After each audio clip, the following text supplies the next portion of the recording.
حضرت زید بن عبداللہ اپنے باغ کو پانی دے رہے تھے تو کسی نے جا کے بتایا کہ حضور کا وصال ہو گیا۔ انہوں نے ایسے ہاتھ اٹھا لیے اور کہا اللہم اذہب بصری حتی لا ارا بعد حبیبی محمد احدا، اے اللہ مجھے اندھا کر دے، میری آنکھوں کی بینائی اچک لے۔ یہ آنکھیں رکھی ہی اس لیے تھیں کہ تیرے محبوب کو دیکھتا تھا، اب حضور چلے گئے ہیں تو میں نے ان چراغوں کا کیا کرنا ہے۔ حضرت حسان بن ثابت نے جو اس وقت اشعار کہے، کہتے ہیں کاش کہ کوئی کالا سانپ مجھے ڈنگ مار جاتا اور میں دوسری سانس نہ لیتا۔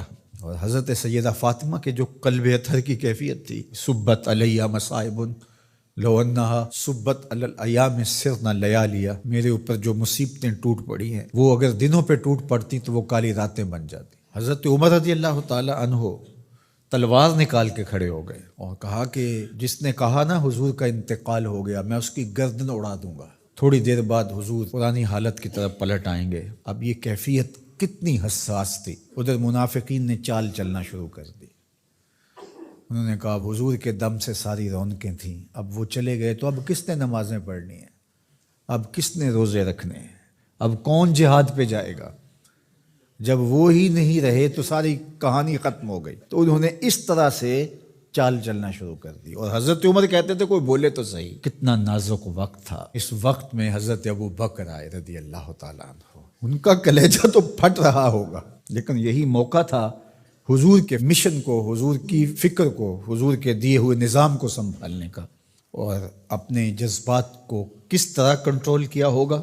اپنے آپ کو پوری طرح سنبھال کر کے لوگوں میں آئے اور دیکھا کہ لوگ جمع ہیں اور حضرت عمر رضی اللہ تعالیٰ عنہ غصے میں تلوار لہرا رہے ہیں۔ خبردار اگر کسی نے کہا کہ حضور کا انتقال ہو گیا تو آپ ایک اونچی جگہ پہ کھڑے ہوئے، لوگوں کو متوجہ کیا۔ حضرت صدیق اکبر رضی اللہ تعالیٰ عنہ کا اس وقت کا جو خطبہ ہے، اس نے اس وقت اسلام کو سنبھالا جب منافق بڑی باریک چال چل رہے تھے۔ اب حضرت ابو بکر آئے اور کھڑے ہوئے، کہا لوگو مجھے بتاؤ تم اللہ کی عبادت کرتے تھے یا رسول اللہ کی عبادت کرتے تھے؟ تو لوگوں نے کہا اللہ کی عبادت کرتے تھے۔ تو کہا اللہ آج بھی زندہ و موجود ہے، اللہ کل بھی زندہ و موجود تھا، وہ حی ہے لا یموت ہے۔ اللہ اکبر۔ پھر انہوں نے وہ آیت کریمہ پڑھی وما محمد الا رسول قد خلت من قبلہ الرسل، اور صحابہ فرماتے ہیں ہمیں لگا کہ جس طرح یہ نازل اسی وقت کے لیے ہوئی تھی۔ اور پھر لوگ سنبھلے اور پھر حضرت سیدنا صدیق اکبر رضی اللہ تعالی عنہ نے اس مشکل وقت دین کو سنبھالا اور پھر حضور علیہ الصلوۃ والسلام کے مشن کے لیے کھڑے ہوئے۔ لشکر اسامہ بن زید بن حارثہ رضی اللہ تعالیٰ عنہ کو روانہ کیا جا چکا تھا، حضور نے خود روانہ کیا تھا۔ ابھی جرف کے مقام پر ہی یہ لشکر پہنچا تھا، مدینہ المنورہ سے تھوڑا باہر نکلا تھا کہ حضور کے وصال کی خبر آئی تو یہ واپس آ گئے۔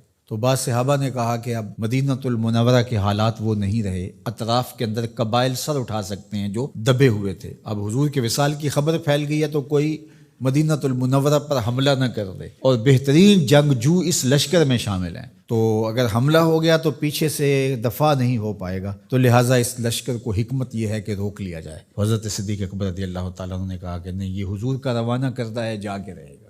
بلکہ آپ نے تاریخی جملہ کہا کہ اگر مجھے یقین ہو کہ جنگلوں سے جانور آ کے ہمارے جسم کی بوٹیاں بھی نوچ کے کھا جائیں گے، یہ لشکر پھر بھی روانہ ہوگا۔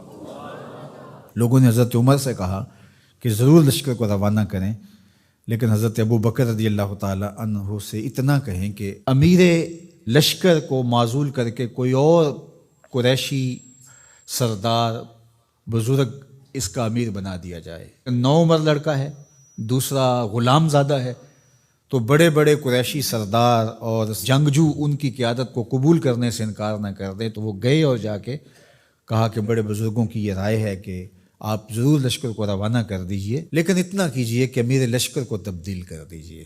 حضرت صدیق اکبر کے چہرے پر جلال آ گیا اور آپ نے جو جملے کہے وہ اتنے سخت تھے، ثقلت امک یبن خطاب، اے خطاب کے بیٹے تیری ماں تجھ کو روئے۔ استعملہ رسول اللہ وقد تامرنی ان اعزلہ، ان کو امیر لشکر اللہ کے رسول نے مقرر کیا ہے اور میں کون ہوتا ان کو معزول کر دوں؟ کہا لشکر جائے گا، اسامہ بن زید کی قیادت میں جائے گا، جس نے جانا ہے جائے، جس نے نہیں جانا میں کوئی پرواہ نہیں ہے، چونکہ ان کو امیر لشکر اللہ کے رسول نے مقرر کیا۔ اللہ اکبر۔ پھر جب لشکر اسامہ کو روانہ کیا حضرت صدیق اکبر نے تو حضرت اسامہ کے گھوڑے کی باک اپنے ہاتھوں سے پکڑی اور اسامہ کو اوپر سوار کیا رضی اللہ تعالیٰ عنہ کو، اور نیچے ساتھ پیدل چلے، اللہ اکبر، اور ساتھ یہ کہتے جاتے تھے اسامہ تو وہ ہے جس کو میرے رسول نے مقرر کیا ہے۔ اور پھر یہ لشکر کامیاب اور بامراد ہو کے لوٹا۔ تو یہ سیدنا صدیق اکبر رضی اللہ تعالیٰ عنہ کا حضور علیہ السلام کے فیصلوں کو من و عن قبول کرنے کا جذبہ تھا، جس انداز سے انہوں نے حضور علیہ السلام کی فکر پہ پہرا دیا، حضور کی تعلیمات کو اجاگر کیا اور حضور کے فرمان کو حرف آخر سمجھا، اور اس کے بعد انہوں نے اپنی رائے کو وہاں فنا کر دیا۔ صلح حدیبیہ کا موقع آیا تو 1400 اصحاب تھے، قریش نے کہا ہم عمرہ نہیں کرنے دیں گے، تو وہاں سے ایک معاہدے کے ذریعے واپس آنا ہوا۔ تو حضرت عمر نے کہا ابو بکر ہم دب کے صلح کیوں کریں، صلح کی شرائط تو برابر کی ہونی چاہیے۔ تو حضرت ابو بکر صدیق کا صرف ایک لفظ دیکھیے، انہوں نے کہا عمر کیا یہ صلح نامہ حضور نے قبول کیا ہے؟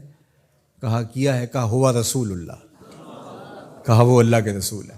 اللہ اکبر، کثرت صوم و صلات کی وجہ سے افضل نہیں ہے، بلکہ حضور کے لیے اطاعت و انقیاد، فرما برداری، اور حضور علیہ السلام کے لیے بس اپنے آپ کو قربان کر دینے کا وہ جذبہ، وہ آپ یہاں دیکھتے ہیں تو بدرجہ کمال آپ کو نظر آتا ہے۔ فرمایا کہ میں اللہ کے علاوہ اگر کسی کو خلیل بناتا تو وہ ابو بکر کو بناتا، لیکن میرا خلیل اللہ ہے۔ اللہ اکبر، امن الناس بر مولائے ما، کلیم اول سینائے ما، ہستیو کشت ملت راچو ابر، ثانیے اسنین و غار و بدر و قبر۔ دیکھیے کہاں کہاں حضور کی قربت۔ یہ شک ہووی تے چل مدینے، جے شک ہووی تے آ تک لے جوڑ مزاراں دا بن یار نبی دیاں یار۔